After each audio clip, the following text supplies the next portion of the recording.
मैदान में, जिसमें लोगों ने भी कभी उसे देखा नहीं, वैसे भी लोग उम्मीदवार बन चुके हैं। बोलना यह है मेरा कि जो वंचित का उम्मीदवार है ये लातूर का है, कभी किसी ने देखा नहीं। 1800 गांव है, 19 लाख वोटर है, कभी किसी को मालूम नहीं, मगर उम्मीदवारी तो ले ली है। और दूसरे हैं हमारे अब्दुल समद साहब, उन्होंने भी अपना पर्चा दाखिल किया है, वो भी समाजवादी से। ऐसे बहुत से लोग हैं, आएंगे और बहकाने का काम करेंगे। ये किसके लोग हैं, कहां से आए वाले हैं, इनको कहां से माल मिल रहा है, आप तमाम लोग जानते हैं। कई बार वो लोगों ने खुलासे भी दे दिए हमको कैसे नहीं मिला। गली का इलेक्शन नहीं, नगर सेवक का इलेक्शन नहीं, एमएलए का इलेक्शन नहीं, लोकसभा का इलेक्शन है, जिसके अंदर 8 एमएलए है, वैसा 9 एमएलए है, वैसा इलेक्शन लड़ने जा रहे हैं। तो मैं बोलना यह है, ये काम करने वाले लोग, ये जो बैठे वाले लोग हैं यहाँ पर स्टेज के ऊपर, ये सुनने वाले लोग हैं, इनका काम करने वाले हम लोग हैं, हम इनके अच्छे बुरे में आने वाले लोग हैं। तो बोलना यह है, हमारे को आने वाले वक्तों में अशोक चौहान साहब की उम्मीदवारी है, उनकी निशानी पंजा है, और हम काम करते जब भी, तो मैंने यहाँ पर अशोक चौहान साहब ने मुझे जब संजय गांधी निराधार का अध्यक्ष बनाया, अपन अंधे लंगड़े लोगों को उनकी फाइल मंजूर करने का बनाया था, तो मैंने 600 लोगों को दिलाया पैसा। 3 साल नहीं, 5 साल से आज भी वो लोगों को पैसा मिल रहा है। वैसा एक आदमी को कभी किसी ने काम किया, ये उम्मीदवारों ने कभी किया नहीं किया। और कल ये जो मोदी सरकार है, अनाज के बारे में मोदी के भाई ने टीवी पर आके कहा कि सोनिया गांधी ने 2 रुपए किलो का अनाज तमाम गरीबों को मिलने के लिए उन्होंने जद्दोजहद की, और उसके साथ साथ उन्हें बीमार हो गए। उस दिन सोनिया जी गांधी बीमार हो गए, दवाखाने को पहुंच गई। लेकिन ये मेरा भाई, सबका मोदी का बड़ा भाई, मेरे पास क्लिप है, उन्होंने कहा कि ये मोदी मेरा बड़ा भाई अनाज के अंदर, बायोमेट्रिक के अंदर घपला कर रहा है। ऐसे आदमी को प्राइम मिनिस्टर रहना नहीं चाहिए, कल कहा उन्होंने।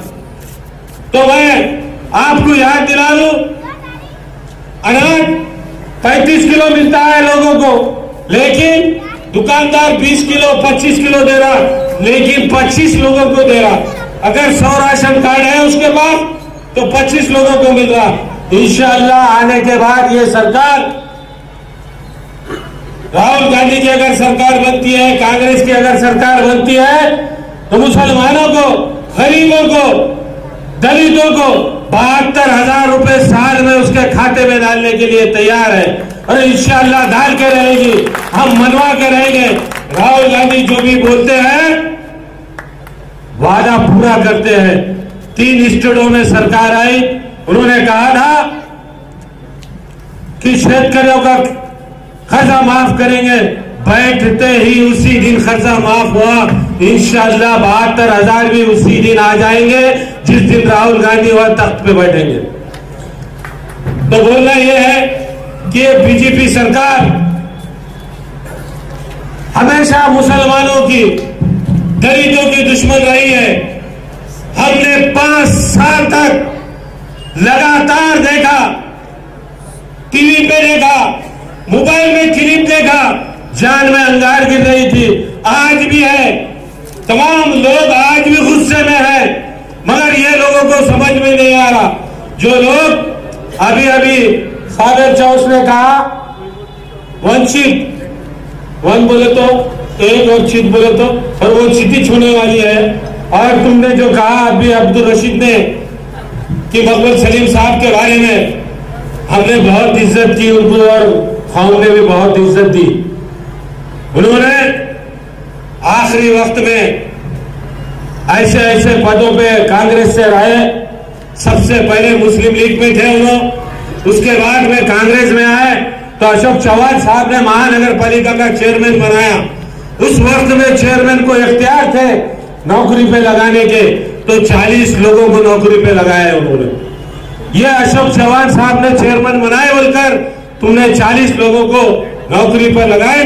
उसके बाद में महाराष्ट्र के मेफको पे 6 साल तक महाराष्ट्र के मेफको जितने कंपनियां हैं उसके सदर रहे, वहां पर एक आदमी को नहीं लगाया, खाली मेफको को देखते रहे, 6 साल तक गाड़ी में घूमते रहे।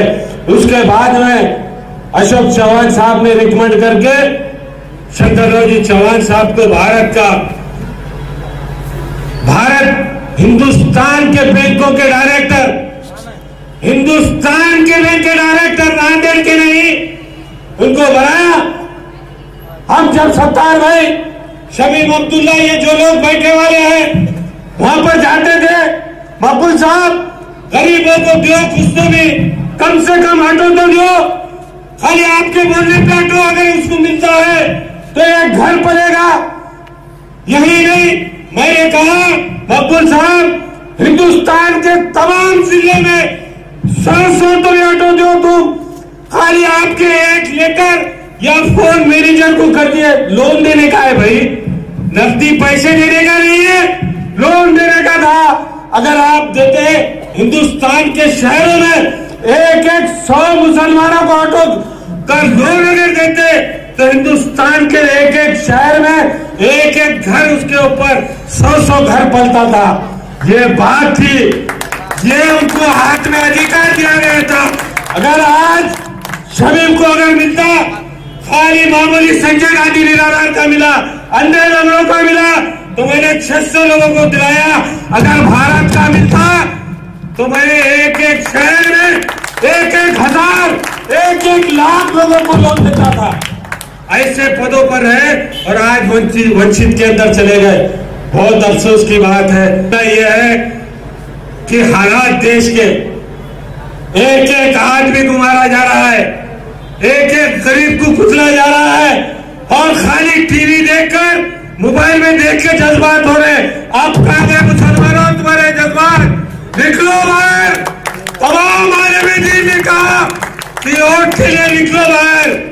क्यों कहा कि हिंदुस्तान के हालात ऐसे हैं कि आपको एक वोट निकलकर और सेकुलर पार्टी कांग्रेस पार्टी को देना है।